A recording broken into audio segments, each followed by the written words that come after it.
Well, it's another day that is quickly descending into evening tide. Our listener is here and... Sorry? What was that? You've misplaced your car keys. Have you looked for them? Oh, most of the day. Well, they're bound to turn up sooner or later. You can remember where you left them last night. On your bedside cabinet at Gallatry B&B. But they weren't there when you went to retrieve them for your journey home. Mrs. Highprice at the B&B has helped in the search, somewhat half-heartedly, but still, the keys have not been found. Another evening looms. Why not abandon your search and listen to the radio? Look, there's one helpfully supplied by Mrs. Highprice.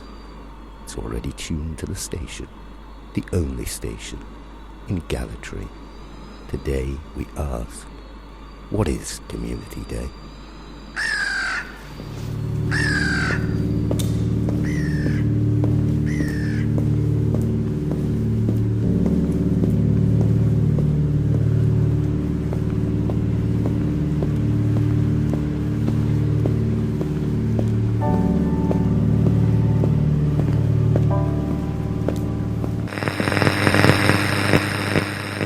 In some societies, people have a common cultural outlook. They unwittingly collectively know and tend to have the same general perception of the world. People belong. This is not a concern. In most societies, people have the same hopes and dreams, happiness, wealth, or fame, for example. This again is nothing to worry about. But if you suspect your neighbours are breaking into your house when you are out and leaving threatening messages on your fridge magnets in Portuguese, then, citizen, you're in Gallatry again. Thank you, Eustace. Hello, dear listeners. We have had several reports regarding the strange bangs in the night sky last night over Gallatry. We all awoke to hear a series of sonic booms over our heads and yet saw no lights, no evidence of aircraft, earthquake, or civil/criminal disturbance. Bangs were so powerful it rattled windows in some areas and spooked pets in others. The sound was reported as being a pulsing series of bangs or cracks in the sky. We asked Miss Donna Penny from the Council's Scientific Department for reviews of the incident. Well, we know that the phenomenon was widespread, as we've had reports from all over Gallatry. We have got a sample recording that we're currently analysing, but we don't have much to go on. I've been asked whether it was a UFO, a meteorite, or even new experimental hypersonic aircraft such as a pulse detonation engine or PDE. However, I'm more concerned that certain residents are privy to this top-secret military technology and would advise them not ringing radio stations with these kind of comments without either being bulletproof or invisible for when the authorities find you. However, I digress. At the moment, we cannot rule out anything as it stands. With our analysis to date, we think it's just probably a UFO, so there's nothing to worry about. Well, thank you, Donna. We'll keep you posted, dear listeners, when we have an update. Now, local politics. We were at the council offices earlier today when the Mayor, Ms. Alorna X, addressed the weekly press conference about the civic progress. Ms. X seemed to be in a strange, less threatening, almost smiling type of mood. Something must be wrong. We asked the Mayor what was up. The Mayor began, "Dear citizens, I've decided to address an issue that's been close to my heart for a while. I want to share with you what I would like for us all, our dear, precious, noble, valuable Gallatry citizenry. Ever since we started on this adventure and become fully autonomous, I've had a dream. We're all from very different backgrounds here in Gallatry. The unwashed zombies, the perpetually scared, the florists, the mentally feeble and the civil servants. But we should all belong. We are all in this together. Well, some of us. Most of us. We should have a shared sense of unity. We should beat with the same heart, share a same common purpose. I have an aim that every citizen should feel proud and completely uncompelled to try and escape the perimeter walls. Therefore, I propose that we should have a new public holiday tomorrow. We should call it Gallatry is more than just a lynching methods, Community Day. And I expect everybody to take part and enjoy themselves. This is a gift from me to Gallatry. Remember, this is what you voted for, and now it's payback time." Well, I'm sure we all echo that sentiment. Have fun tomorrow. Hello, Gallatry. Happy Community Day. Although many of us have been gathering at the lake or the park for picnics, etc., I wanted to reflect on the Mayor's comments regarding belonging to Gallatry and her dream of a common purpose. So we decided to have a phone-in piece today. What are your Gallatry hopes and aspirations? Tell us what your dreams are, dear listeners, on this happy, happy day. Firstly, let's see what Pike Street resident Mr. Fawcett had to say. I dream that I'm walking along a large empty building. I can hear the click of my footsteps on the hard floor and echoes from a high ceiling. I'm walking with purpose, but I don't know why. I pass through a metal door into another room and then I hear running water. I can still hear the persistent click, click of my feet on the floor. I then come to some steps. I walk down 2 flights of stairs. Clap, clap, down and down. I then go through another door and I'm outside now. I can hear distant traffic and the cawing of a nearby but unseen crow. Then some strange words and then nothing. What is the reason for my journey? What does it mean? Also, I want a 52-inch TV someday. Or Mrs. Clack from Crowston. My dream for Gallatry is for everyone to be happy. To walk along an echoing building through a door where I hear some water and then down some steps and out on the other side. But I don't know why. What does it mean? Or Mr. B from downtown. I had the same dream too. What does it mean? Well, dear listeners, it appears that we have a story on our hands, because I too had this dream last night as well. I'll try and get Donna Penny from the Council Scientific Department to see if she has any experience of this sort of thing.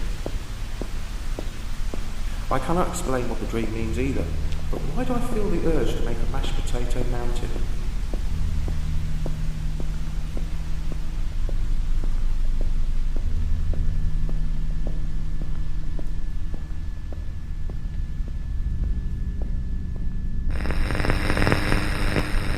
But eating toilet paper made me feel so dirty. I suppose every pregnancy is different. And now, breaking news. We now go down to the high street where there appears to be some kind of incident. The police and the council transformer dog handlers have been scrambled, and frankly it is chaos here on High Street outside the burnt-out ruin of the old Canastra building. Balloons and party favours litter the street with no good cause. Faint fairground music can be heard, and the light pours out from the window frames and through the blackened timbers of the roof. Something is afoot, but no one seems to know what or why. Still, the faint music suggests a carnival air. We asked a council transformer who's guarding the scene, "What can you tell us, sir?" "Well, it's a toy shop." "An ex-toy shop, to be precise," he said quizzically. "Really? A toy shop here?" we asked. "It seems to be, well, haunted. Strange sounds and crashings were heard over the course of yesterday. Even dogs could register the sinister tune-ups.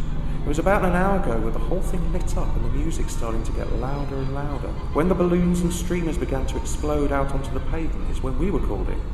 Am I right in thinking the university had been investigating the area here for buried treasure recently?" we asked the transformer. "Yes, they've been conducting astral insights in the vicinity over the recent concern about the dead monarchs buried here. But their work didn't uncover any suspicious goings-on." "Suspicious? What do you mean?" we asked. "Well, for one, the toy shop was not built on the foundations of anything sacred, and unusually neither were there any signs of any human sacrifice. It was also ascertained that at no time the premises were a site for clandestine meetings of an occult gathering or the like. In all their reports it is suggested that the building and its environs are rather mundane, and do not reckon largely on the map of terrestrial manifestations of unearthly ramifications of spiritual misgoings on. It's quite normal. It's very un-Gallatry. And so, dear listeners, why has Canastras suddenly exploded into strangeness? We decided to do some research into the history of one of the oldest shops in the town. We now go over to Jenny Jennings, who's with some of the old folk at the Heaven Muster Care Home in Splinter Hill. Hi Jenny, who have you been talking to down there? Well, I'm talking to the elderly resident Miss Irene Higginbottom. Hello Irene, weren't you a cleaner at the old toy shop Canastras? Of course, my dear. I remember as if it was yesterday, although what happened yesterday I might actually struggle with. Old Man Canastra first came to Gallatry just before the First War. He was a clown in the Portuguese circus that came to town in 1913. That was the year of the terrible circus fire. A lot of people were killed. I was only a girl, but I remember reading in the paper about the burning elephants stampeding through the marketplace that night, setting it all alight before they were all shot. Canastra could have only been about 15 at the time. He himself was badly injured and spent many months recovering here in Galatri. He was terribly disfigured. By the time he was well enough to leave, the rest of the carney had moved on, fearful of prosecution, I guess, and so Canastra was alone here with no family, no money, and he could hardly speak a word of English. He set about trying to salvage what he could from the remains of the circus. The only thing he really knew about was clowning. Canastra began making toys from the detritus from the circus equipment left strewn around the old showground. He was very adept with a knife, and he carved the most intricate, beautiful wooden toys. The dolls, the trains, the elephants aflame, and of course the happy, happy clowns.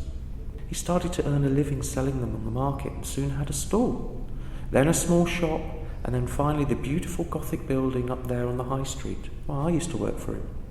His shop was very successful and soon he became very rich. The town was always filled with rumours about him. Why did he never get married? Why is he always with children? And why did he always carry that knife on his belt? The business started to suffer when the plastic imported toys were coming in, and Canastra, then an old man, was struggling to keep the shop going. But it was the incident that really put pay to it all. The incident, we asked?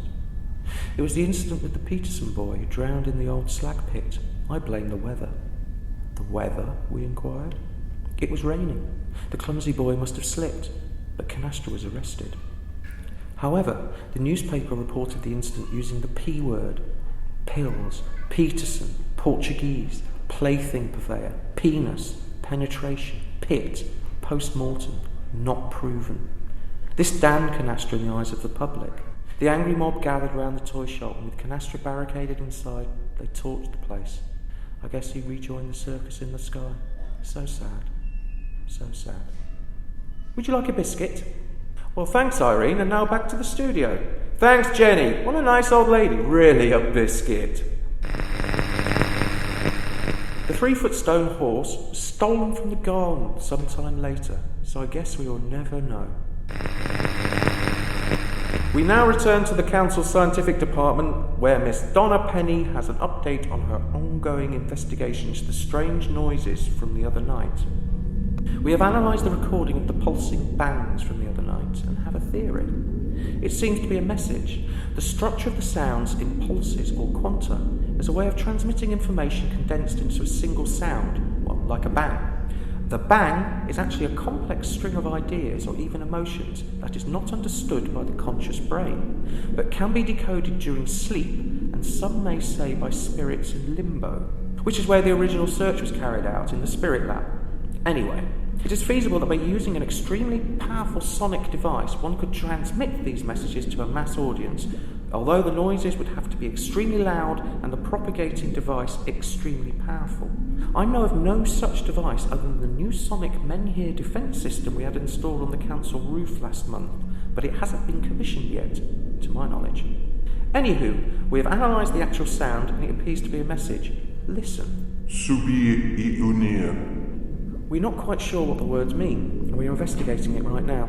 It's so out of keeping with the rest of the message. At first we thought it was a mistake, or even that the whole message was incomplete. But it is confusing, and anyone who received it may well be experiencing some kind of confusion. I would wonder what it meant and what the call to action would be.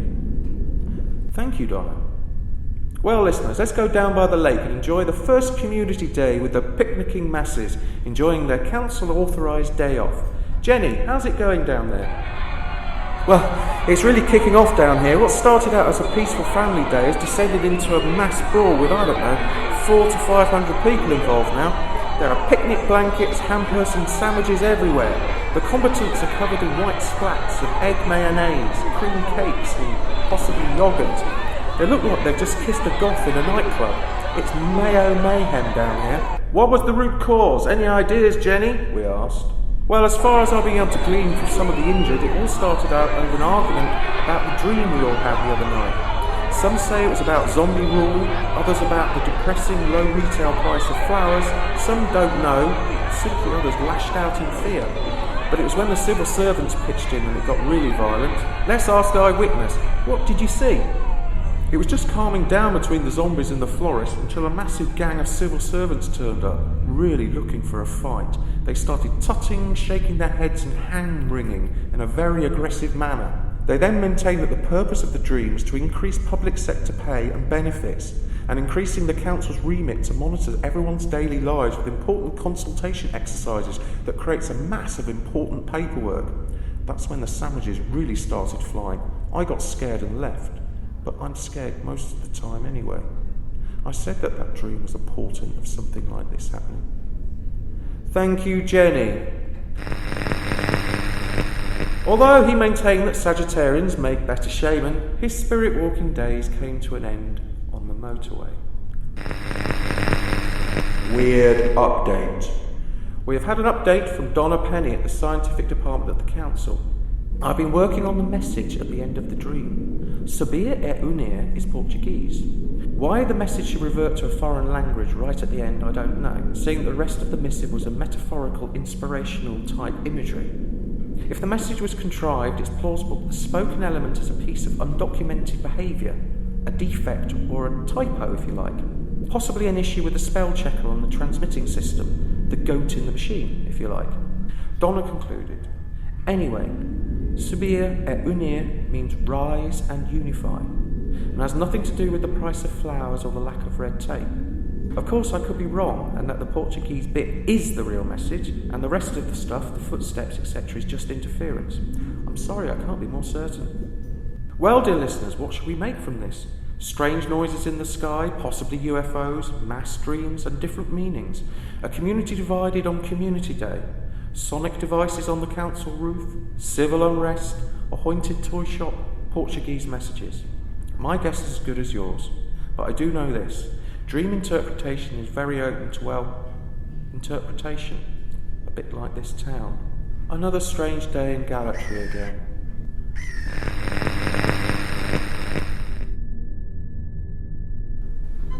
Not a half a mile from the studio, in a burnt-out toy shop, a meeting of toys is occurring in the glow of the unearthly lights. As the carnival music drifts through the air, a female clown is standing above all the others and addressing the throng. Dear Canastrians, today is a momentous day in our history. Today we rise up and unify. It's time for us to roll up our sleeves and build our own Jerusalem. Down near the old river mill, a young boy is walking home from school when he hears a noise and goes into the darkness to investigate. Hello, who's there? He inquires into the shadows. He smells grease paint as the darkness consumes him with the echoing, disingenuous laughter. His satchel lies gaping on the pavement, pencils spilling out into the gutter, and gold stars fluttering down the road. Under the Centenary Bridge, the moans from the arches rise in unison, louder and louder, chanting, Subir e unir, subir e unir. The rise of the toys are united. Canastra, canastra, canastra.